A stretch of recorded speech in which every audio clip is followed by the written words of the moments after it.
now we're going to move on to our tomatoes. Oops. And you know what? I actually am going to use a different knife for these tomatoes. I'm going to use a serrated knife. You know what? It's probably best is my bread knife. It definitely makes tomatoes much easier to cut. So what I'm going to do is I'm just going to cut the tomato in half. And then I think what I'm going to do is I'm just going to make some big chunks. We'll see how the blender treats them. Something like that, probably. You know, this probably is not the way you're supposed to cut a tomato. This is the way I do it, because I hate having to use a different knife to get the core out. So let's see, how do I do that? Go like this. You know what, that part of the tomato doesn't look so good. I think I'm going to toss that a little bit. Okay, I think those look good. So let's throw those into the blender. Okay, and you know what? Because this is gazpacho, I should probably use another tomato, but I think I'm going to see how one tomato does. So let's whirl this sucker up. So now we've whirled up the tomatoes. That was on the mincing setting that I whirled up the tomatoes. It looks pretty good. So now, let's get these into our bowl here. There we go. Well, that was easy. You know what? I think we're going to probably need another tomato. So let's whirl up another tomato here.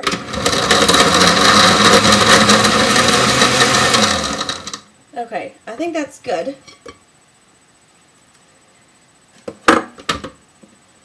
Pour that in there. Okay, so now, oh, this is a very juicy gazpacho we got going on here. So now we're starting on our peppers, and there are many different ways that you can do a pepper. This is a way that I once learned from somebody, where you just cut around the core in chunks like this. Who knows if this is the professional cooking school way, but you know, who gives a rat's you know what. Okay, it does create quite a bit of a mess. And again, people do this many different ways on how to get all this stuff out. I tend to just use my fingers. If it's a really good fresh pepper, all the crud should come right out of it. See? Like that. You know what would be really helpful is to have some kind of a trash bowl handy. But you know what? I never think I had like that. And I always tend to have my trash can pretty handy anyways. Okay, so take out some more of these seeds. Try and get as much of that white stuff, I think it's called the pith, out of there. Okay, and we'll use the back side of the knife to move some of that stuff out of the way. Let's see, if we get a couple seeds in there, it won't hurt us. It's not like it's jalapeno seeds. Okay, so again with these, we're just going to do big chunks, like that. You know, one of these days I'm going to really cut myself with a knife because I have horrible knife skills. But I love my Japanese santuko knife. It's the best thing I ever got. Okay, so I'm also going to do, we're going to do several different peppers. Ooh, that's an interesting thing. Do it the same way, just like that. Oops, almost got my fingernail there. Okay.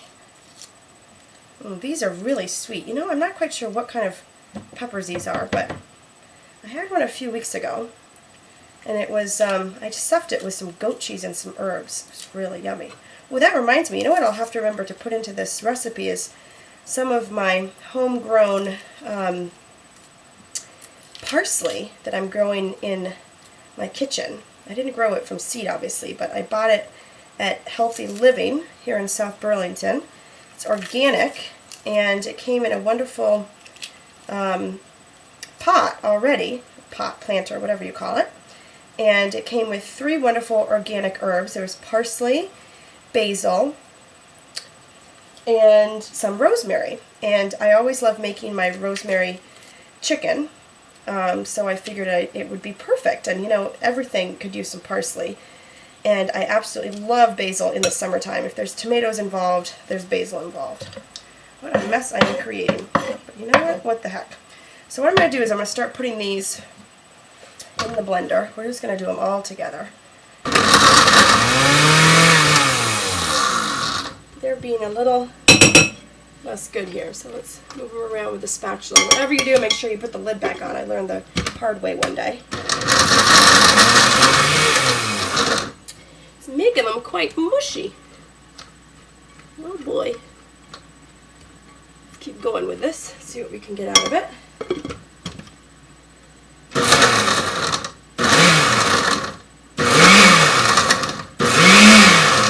Now I'm on just the random pulsing buttons.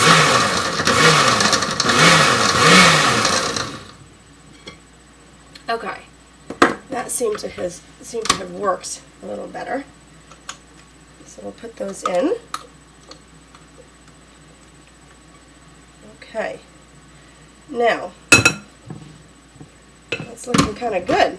Now we're going to do this pepper, which again I'm not quite sure what kind of pepper this is. It's a very dark pepper.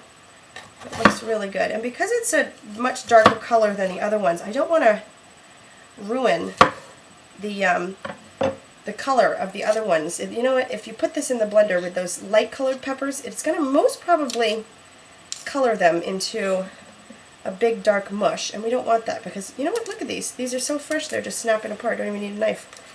You don't want to mix in a blender dark vegetables and light vegetables because we want to get some beautiful color out of all the vegetables in this thing. And look, I'm ripping it just like paper shreds. It's going to probably make it just a one big bland soup. Where if we did the pepper separately like I'm going to do, it would probably look a little better. So, wow, this is very easy to get apart here. I like peppers like this. You know, I find that the fresher the pepper, usually if it's from a farm stand, it's really easy to tear apart and do whatever with. Where that stuff you get in the grocery store, it tends to be all plasticky. It's kind of gross.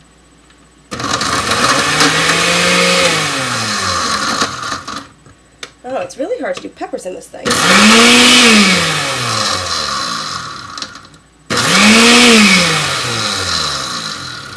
Now, the one thing about neighbors and blenders is that they don't mix. So if you have some neighbors that are in very close proximity to you, you might want to be careful the hours of the day that you use a blender.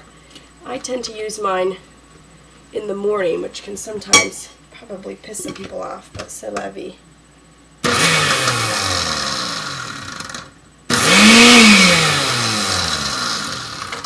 Okay, so this one is chunkier, which is fine. Let's see, there's some big chunks of this one in there. Let's see if I can get those down a bit more.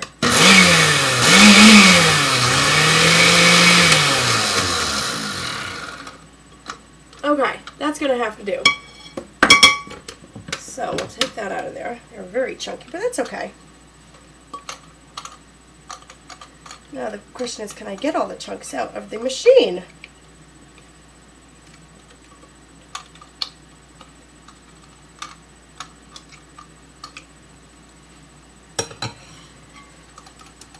Just shake it over your bowl, I guess. It looks like they're mostly out. I might throw some olive oil in there and try and get them out. Okay. So next up is one red onion, and I think there are a couple different ways to cut an onion, but you can see the way I do it, which is probably, again, not the best way to do it, and I think I actually started it wrong already. But you know what? It's just going to be in some chunks. Might make me cry. I always cry when I do onions. I don't know, maybe I'm just ultra sensitive or something.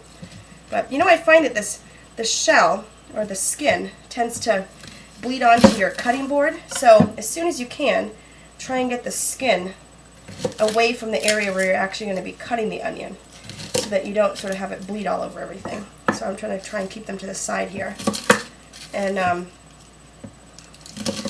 get off the skin. Sometimes I get more than just the skin, but that's okay, because you see, like that has a little bit of badness in it. Okay. So again, we're just going to need some chunks of onion, so nothing in the way of fancy chopping.